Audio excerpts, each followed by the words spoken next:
Hello everyone, I am Sudesh ma'am. Welcome back to my YouTube channel English Mastermind.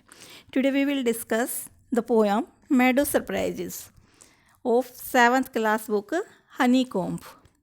तो बच्चों इसकी जो poem है उसकी रीडिंग ले लेते हैं और बाद में उसके क्वेश्चन आंसर हैं वो भी हम डिस्कस करेंगे।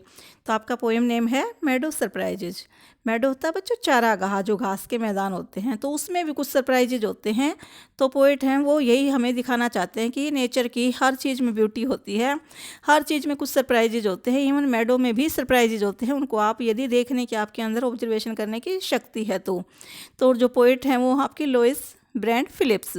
तो बच्चों आपको पोएम नेम और जो पोएट का नेम है वो हमेशा याद रखना होगा, क्योंकि सीन एक्सट्रैक्ट में या फिर भी ऐसे भी कोई ना कोई क्वेश्चन इस रिगार्डिंग पूछ लिया जाता है एग्जामिनेशन में आपके। तो आपकी जो पोएम है उसे रीड कर लेते हैं हम। Meadows have surprises, you can find them if you look, walk softly through the velvet grass and listen by the brook. तो जो पोएट हैं वो कहते हैं कि जो मेडोज हैं उनमें भी सरप्राइजेज होते हैं।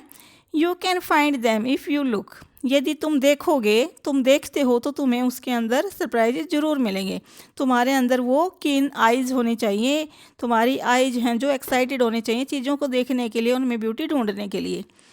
Walk softly through the velvet grass, velvet होता है बच्चों जो सॉफ्ट, वेलवेट वैसे जो मखमल जैसा। तो यदि तुम उस मखमल जैसी सॉफ्ट ग्रास पर चलोगे तो तुम्हें वो सुंदरता ज़रूर दिखाई देगी। And listen by the brook होता है बच्चों छोटे छोटे जो नाले होते हैं। और यदि तुम्हारे जो शार्प ईयर हैं, ईयर शार्प हैं, ईयर्स के अंदर ऐसी शक्ति है नेचर की आवाज़ को सुनने की, तो जो नाले हैं, झरने हैं, उनमें भी तुम्हें एक म्यूजिक सुनाई देगा। नेक्स्ट है you may see a butterfly rest upon a buttercup and unfold its drinking straws to sip the nectar up. और फिर तुम एक बटरफ्लाई भी देख सकते हो, कहाँ पे? Rest upon a butter cup. तो बटर कप यहाँ पे जहाँ पे वो बैठी हुई है, मतलब एक फ्लावर, एक फ्लावर पर बैठे हुए तुम एक बटरफ्लाई भी देख सकते हो, जिसने क्या किया, अनफोल्ड मतलब खोल दिए हैं इट्स ड्रिंकिंग स्ट्रोज होता है बच्चों, ये आपके क्वेश्चन आएंगे जब एक्सरसाइज उसमें पूछे गए हैं इनके मीनिंग। तो ड्रिंकिंग स्ट्रोज होता है वो जो उसके विंग्स होते हैं बटरफ्लाई के, जिन्हें वो शहद को मतलब सिप करने के लिए, चूसने के लिए खोल लेती है। टू सिप द नेक्टर वैसे तो बच्चों अमृत होता है, लेकिन यहाँ पे जो फ्लावर्स का रस है उसके लिए यूज हुआ है। तो आप देखोगे कि एक बटरफ्लाई कैसे फूल पर बैठकर अपने विंग्स को खोलकर वो उस शहद को, मतलब फलों के रस को, फूलों के रस को वो खा रही है। You may scare a rabbit who is sitting very still, though at first you may not see him when he hops you will. तो अब जो पोएट हैं वो कहते हैं स्केयर होता है बच्चों डराना। तुम एक रैबिट को डरा सकते हो जो कि स्टिल होता है शांत, जो कि बहुत शांत बैठा हुआ है, तुम उसको डरा सकते हो, मतलब वो तुम्हें देखते ही डर जाएगा। दो at first you may not see him, यद्यपि तुम पहले उसको नहीं देख पाते हो। कब देख पाते हो? वैन ही होप्स होता है बच्चों कूदना, जब वो कूदता है, जंप करता है, तभी तुम उसे देख पाओगे। मतलब तुम्हारी जो आइज है इतनी कीन, इतनी शार्प नहीं है कि तुम इन छोटी छोटी चीज़ों को देख पाओ। यदि तुम्हारी आइज शार्प है तो तुम इन चीज़ों को अवश्य ही देख पाओगे। नेक्स्ट है a dandelion whose fuzzy head was golden days ago has turn to airy parachutes that flutter when you blow. Dandelion होता है बच्चों एक कुकरोंदा का पौधा होता है, ये फ्लावर, ये पौधा नहीं कह सकते, फ्लावर होता है। तो एक डंडेलियन का जो फूल है, हुज फ्यूजी हेड होता है उसका सॉफ्ट सा जो सिरा है, वॉज गोल्डन, वो गोल्डन कलर का था, डेज को काफ़ी दिनों पहले, जो गोल्डन कलर का उसका जो ऊपर उसके रोए थे वो गोल्डन कलर के थे। दिख रहे हैं ना आपको ये वाले जो आपके इसमें पिक्चर में दिखाए गए हैं डंडेलियन के फ्लावर्स हैं। Has turn to airy parachutes, अब वो ऐसा बन गया जैसे पैराशूट्स होते हैं ना, मतलब वाइट थे, उसमें से धागे निकलते हैं। दैट फ्लटर होता है फड़फड़ाना, उड़ना, इधर उधर मूव करना। वैन यू ब्लो, जैसे ही तुम फूंक मारते हो या उसको मतलब छेड़ते हो तो उसमें से जो वाइट एरी हैं, वो एरी जो धागे हैं वो निकलने लग जाते हैं। नेक्स्ट आपका explore the meadow, houses the burrows in the ground, a nest beneath tall grasses the ants amazing mount. अब एक्सप्लोर मतलब ढूंढो। पोएट कहते हैं कि मेडो में जो हाउसेज होते हैं, छोटे छोटे घर होते हैं, मेडो हाउसेज मतलब जो चरागाह पर छोटे छोटे घर बने होते हैं, हट्स बनी होती हैं, उनको देखो तुम, ढूंढो। द बुरोज, बुरोज होता है जो जानवर हैं जो ज़मीन के नीचे खोद कर बनाते हैं, जैसे रैट्स वगैरह, स्नेक वगैरह। तो ग्राउंड में जो बुरोज बनाई गई हैं एनिमल्स के द्वारा, उन्हें भी देखो।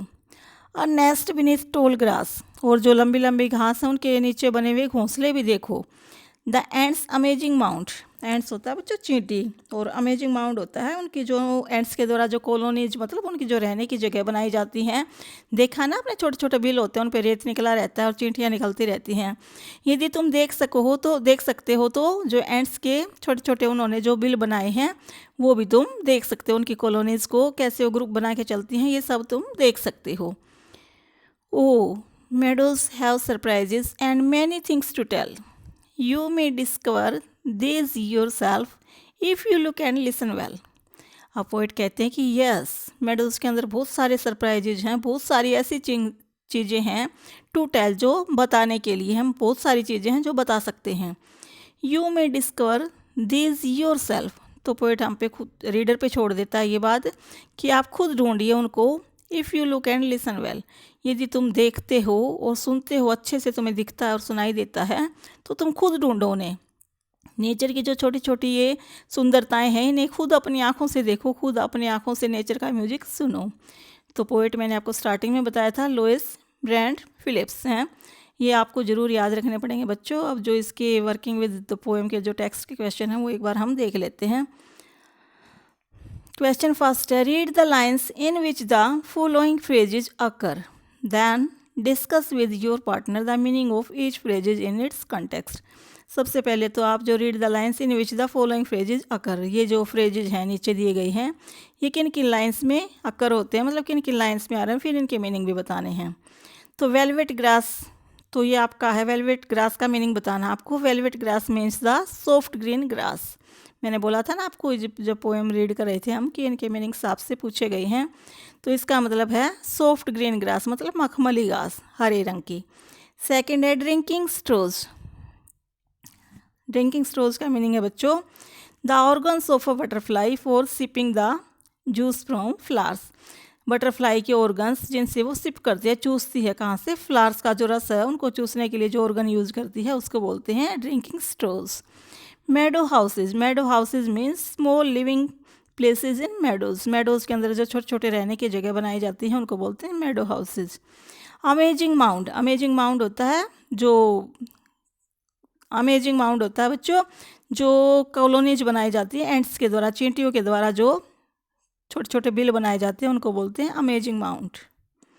Fuji head, fuzzy head means है बच्चों hair tip of the flower. Flower के ऊपर जो ब्राउन ब्राउन कलर के जो थोड़े से उसका ऊपर वाला हिस्सा होता है उसको बोलते हैं फ्यूजी हेड। सेकंड क्वेश्चन आपका, which line in the poem suggest that you need a keen eye and sharp ear to enjoy the मीडो।